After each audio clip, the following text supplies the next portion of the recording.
Welcome to my YouTube channel English literature zone. आज के video में हम लोग ऑट टू ऑटम जो कि जॉन किट्स की काफ़ी फेमस पोएम है उसके बारे में पढ़ेंगे। तो वीडियो शुरू करते हैं। वीडियो जो है काफ़ी इजी लैंग्वेज में होगा। वीडियो के थ्रू अगर आपकी हेल्प होती है, वीडियो आपके सिलेबस का है, तो प्लीज़ आप लोग वीडियो को लाइक करना, चैनल को सब्सक्राइब करना और कमेंट करके बताना वीडियो को कैसा लगा। तो सबसे पहले हम पोएम का इंट्रोडक्शन लिख रखे हैं। Ode to autumn is a very remarkable poem, काफ़ी अच्छी पोएम है। रिमार्केबल उत्कृष्ट पोएम है which has been composed by the great romantic poet John Keats, जो कि महान रोमांटिक पोएट के द्वारा कंपोज किया गया है, जॉन किट्स के द्वारा। It was compose in September 1819। It means कि इस पोएम को कंपोज किया गया था, मतलब लिखना शुरू किया गया था 1819 में, and published in the next year 1820, लेकिन पब्लिश किया गया उसके अगले साल 1820 में। पोएम तैयार हुआ 1819 में, लेकिन पब्लिश किया गया 1820 में।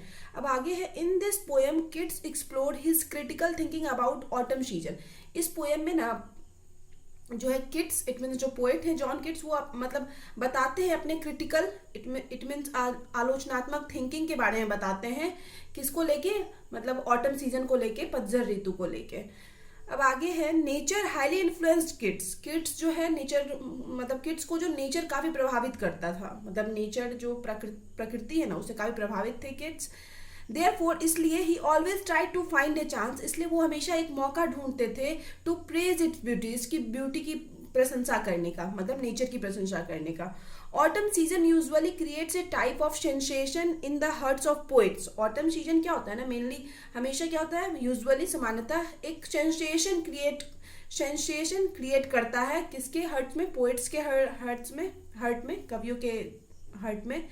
John Keats in this ode, इस ऑड में John Keats too much exaggerates the beauty of autumn season, autumn season की ब्यूटी को डिस्क्राइब करने में फोकस किए हुए हैं। This poem is full of passion and excitement. ये पोएम पूरी तरह से पैशन, जुनून, एक्साइटमेंट, उत्सुकता से भरा पड़ा है। He is very much dilated after seeing nature around him in the autumn. अब क्या, ही इज, इट मीन्स जो जॉन किट्स है वो बहुत खुश होते हैं अपने चारों ओर ऑटम सीजन में, मतलब नेचर को देख के, उस टाइम की प्राकृतिक दृश्य देख के ऑटम सीजन के। अब है, Walter Everett says about this poem. Walter Everett इस पोएम के बारे में कहते हैं, the only perfect poem that Keats ever wrote, कि एक मतलब सिर्फ यही परफेक्ट पोएम है जो किड्स कभी लिखे हुए हैं। किड्स की one of the best poem मानी गई है। अब आगे है अबाउट पोएट, हम लोग पढ़ेंगे पोएट के बारे में। The composer of this poem John Keats was belong to the second generation of romantic poet. तो इस पोएम के जो कंपोजर है जॉन किट्स, वो सेकेंड जनरेशन के पोएट से बिलोंग करते हैं। ठीक है, जैसे अगर हम रोमांटिक पीरियड की बात करें तो रोमांटिक पीरियड में दो जनरेशन था, फर्स्ट जनरेशन और सेकेंड जनरेशन। फर्स्ट जनरेशन के जो ऑथर थे वो थे वर्ड्सवर्थ और एस.टी. कॉलरिज, और सेकेंड जनरेशन के जो ऑथर हैं वो जॉन किट्स हैं और रोमांटिक पोएट है, लाइक उसमें, और सेकेंड डिवीजन में जॉन किट्स, लॉर्ड बैरन और पीबी शैली शामिल है। ठीक है, तो पीबी शैली और लॉर्ड बैरन के साथ जो है जॉन किट्स भी सेकेंड जनरेशन के पोएट के रूप में जाने जाते हैं। He was counted as major poet after Wordsworth. Wordsworth के बाद मेन इंपॉर्टेंट पोएट माने जाते हैं John Keats. He wrote for a very short duration, काफी कम टाइम तक लिखे। ठीक है, एंड बिकेम वेरी फेमस, और बहुत फेमस हो गए। He died at the age of 26 के एज में ही इनकी मृत्यु हो गई, because of tuberculosis. Tuberculosis it means TB के वजह से, टीबी जो बीमारी होता है ना, उसी की वजह से इनकी मृत्यु हो गई 26 के एज में। फिर भी ये इतनी अच्छी अच्छी पोएम लिख रखे हैं कि इनको हम लोग आज भी पढ़ते हैं, आज के डेट में भी। वर्ड्सवर्थ के बाद रोमांटिक पीरियड में इनका स्थान आता है। Some of his majorly known works are, उनका कुछ बहुत ज्यादा फेमस प्रसिद्ध वर्क जो है, जो प्रसिद्ध है, वो है ode to a nightingale, काफी फेमस है। ऑड टू ए ग्रीशियन एंड, इस पे तो ऑलरेडी हम वीडियो अपलोड कर रखे हैं। फिर ode to autumn, ode to Psyche, ode on indolence and ode on melancholy, ये सब काफी फेमस पोएम है। The themes of Keats works were, Keats का जो वर्क होता था, पोइट्री होती थी उनकी, उनका जो थीम होता था, विषय होता था, वो होता था love, beauty, Joy, nature, music and the mortality of the human life. अब हम लोग राइम स्कीम एंड स्ट्रक्चर के बारे में बात करते हैं, और टू ऑटम के कौन सा स्ट्रक्चर और राइम स्कीम फॉलो करता है। The poem has 3 stanza. Poem में कितना टोटल 3 स्टांजा है, इच ऑफ 11 लाइन्स, और हर स्टांजा में 11 लाइन्स है। Rhyme scheme of the first stanza, इस फर्स्ट स्टांजा का राइम स्कीम है ए बी ए बी, उसके बाद C D E D double C E. और राइम स्कीम कैसे मतलब पता करते हैं किसी भी पोएम का, बहुत इजी तरीका होता है राइम स्कीम पता करने का। अगर इस पे भी आपको अगर वीडियो चाहिए तो आप कमेंट करके जरूर बताइएगा कि हम समझा देंगे। कि राइम स्कीम किसी भी पोएम में कैसे पता कर सकते हैं, और फिर ये जो और क्या होता है मीटर, जो आयम्बिक, पेंटामीटर, टेट्रामीटर पढ़ते हैं ना, वो कैसे पता कर सकते हैं, वो हम एक वीडियो में आपको एक्सप्लेन कर देंगे। अगर आपको समझना है तो बताइएगा कमेंट के through. And the last 2 stanza rhyme scheme, 3 stanza, तो पहले स्टांजा का तो राइम स्कीम ये है, लेकिन और जो लास्ट का 2 स्टांजा है दोनों का राइम स्कीम सेम है। वो यहाँ पे लिख रखे हैं ABABCD ECDDE ऐसे करके। The metre of the poem is, poem का जो मीटर है आयम्बिक पेंटामीटर, मतलब पोएम जो है आयम्बिक पेंटामीटर में लिखी गई है। इन विच इच लाइन हैज 5 आयम, जिसमें कि हर लाइन में, पोएम के हर लाइन में 5 आयम्स का यूज किया गया है। Consisting of an unstressed syllable, जिसमें कि एक अनस्ट्रेस्ड साइलेबल होता है, followed by a stressed syllable, जिसको कि फॉलो किया जाता है एक स्ट्रेस्ड साइलेबल में। ठीक है, स्ट्रेस्ड इट मीन्स जिस वर्ड पे, वर्ड के जिस भाग पे थोड़ा जोर देते हैं, और अनस्ट्रेस्ड जिस पे हम लोग थोड़ा जोर ना दे। और इसी तरह एक अनस्ट्रेस्ड और स्ट्रेस्ड मिल के एक आयम बनता है। ये हम आयम्बिक पेंटामीटर बताए ना, तो ये आयम्बिक पेंटामीटर में तो इसमें ऐसा ऐसा 5 आयम बनेगा, stress unstressed, stress unstressed, stress unstressed, stress unstressed, इस तरह से ये मतलब 5 पेयर बन गया, तो ये हो जाता है आयम्बिक पेंटामीटर। नॉर्मली हम यहाँ पे एक्सप्लेन किए। अब आगे आपको मतलब पोएम की लाइन के थ्रू भी आप इस चीज को समझ सकते हो। अब आगे है थीम, इस पोएम के थीम विषय के बारे में देखते हैं। There are 3 main themes that John Keats follows in ode to autumn. Ode to autumn में जो मेन थीम्स को फॉलो करते हैं जॉन किट्स, वो है पैसेज ऑफ टाइम, समय का बीतना दिखाते हैं, पावर ऑफ नेचर दिखाते हैं, शोलिश ऑफ ब्यूटी, एक तरह से ब्यूटी, सुंदरता दिखाते हैं। ठीक है, फिर आगे है पोएम एक्सप्लेनेशन, पोएम के एक्सप्लेनेशन को पढ़ेंगे। इन द फर्स्ट स्टांजा, पहले स्टांजा में, the poet has describe the beauty of autumn. Poet क्या करते हैं, ऑटम की सुंदरता को डिस्क्राइब करते हैं। According to the poet, poet के अकॉर्डिंग, अनुसार, autumn is the season of fulfilment. Fulfilment it means पूरा भरा पड़ा सीजन है ऑटम। ऐसे तो ऑटम क्या होता है, पतझड़ ऋतु होता है, बट पोइट इसको अलग वे में डिस्क्राइब कर रहे हैं। It is a season of ripening the fruits, ये सीजन होता है फल के पकने वाला सीजन। मोस्टली फल जो है ये ऑटम सीजन में आके पक जाते हैं। There are trees covered with ripe fruits, इस टाइम क्या होता है, ट्री जो होते हैं कवर्ड होते हैं राइप फ्रूट्स से, पके हुए फ्रूट से। This trees are bent with the weight of fruits, और ये जो ट्री है जिसमें पका हुआ फल लगा हुआ है, वो झुक जाते हैं किसके, वेट ऑफ फ्रूट्स, फ्रूट्स के वेट से। Poet is looking Apple trees, poet क्या करते हैं, एप्पल ट्रीज को देखते हैं इन द गार्डन, गार्डन में, नियर द कॉटेज, जो कि झोपड़ी के पास है, विच इज कवर्ड विथ मूज, जो कि मतलब झोपड़ी जो है ना काई से कवर्ड है, और उसके पास के गार्डन के मतलब उसके पास के एप्पल ट्री को देखते हैं। The tree have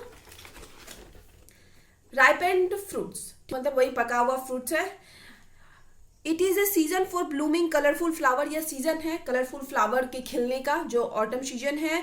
the bees are very happy in this season, जो बीज हैं इट मीन्स मधुमक्खी जो हैं वो काफी खुश होते हैं इस सीजन में। The bees test sweet juice of flower, और मतलब फूल खिलता है तो क्या होता है, फिर बीज जो मधुमक्खी है वो टेस्ट करता है मतलब एक जूस फ्रूट फ्लावर का।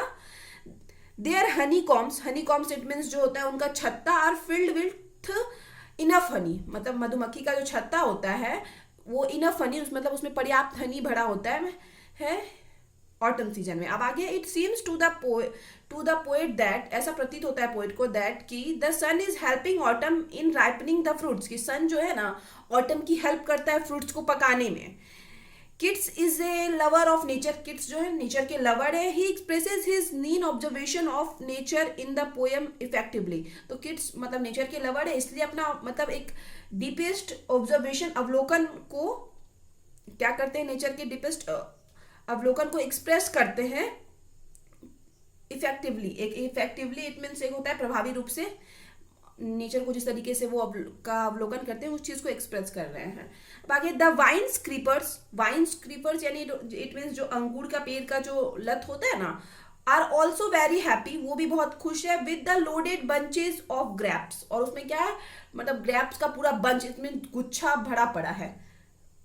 अब फिर आगे है, thus the poet expresses the importance of the autumn season, इस प्रकार जो पोएट है ऑटम सीजन की इम्पोर्टेंस को एक्सप्रेस करते हैं ब्यूटीफुल्ली, बहुत अच्छे तरीके से। There is everywhere the feeling of fulfilment, autumn season में हर जगह हम लोग को फुलफिलमेंट, सिर्फ मतलब एक पूर्ति की भावना, एक लगता है सब कुछ पूरा है वैसा कुछ फील आता है।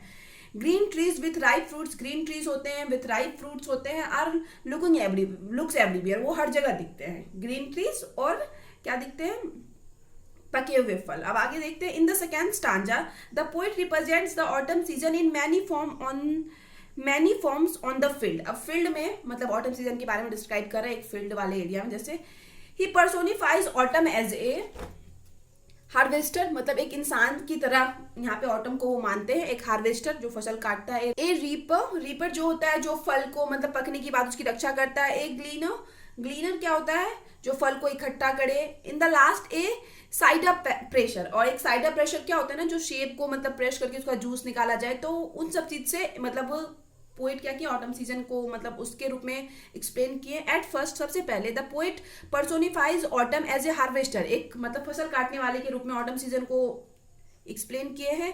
Who is sitting near her crop, जो कि अपने फसल के निकट बैठा हुआ है।